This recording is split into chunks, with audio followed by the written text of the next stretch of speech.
بسم اللہ الرحمن الرحیم۔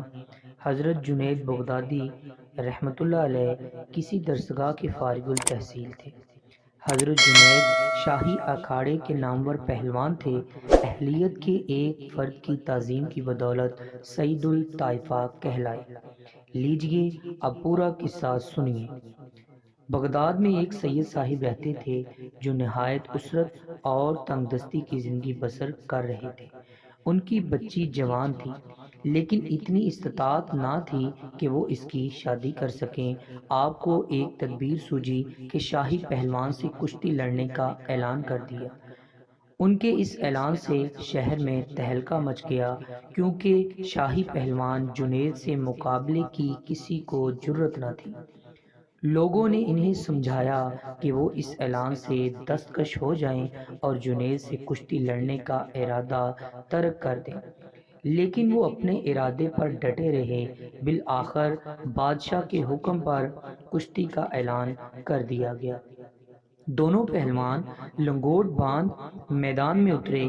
لوگ حیران تھے، کیونکہ وہ سید زادہ کسی بھی لحاظ سے جنید کا مد مقابل نہ تھا۔ دونوں پہلوانوں نے آگے بڑھ کر حسب دستور ہاتھ ملائے تو سید زادے نے جنید کے کان میں کہا، اے جنید، تو بے شک بہت بڑا پہلوان ہے اور بہت بڑی طاقت کا مالک ہے۔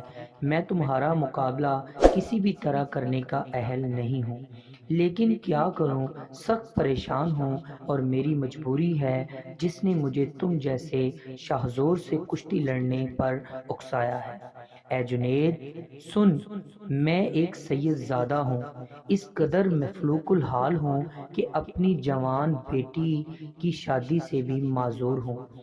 اگر آج اس میدان میں تو میری لاج رکھ لے اور ہار مان لے تو اس انعام و اکرام سے جو مجھے ملے گا اپنی بچی کے فرض سے بسکدوش ہو سکوں، اور آج کے بدلے قیامت کے دن اپنے نانا حضرت محمد صلی اللہ علیہ وآلہ وسلم سے تمہاری بھرپور سفارش کروں گا۔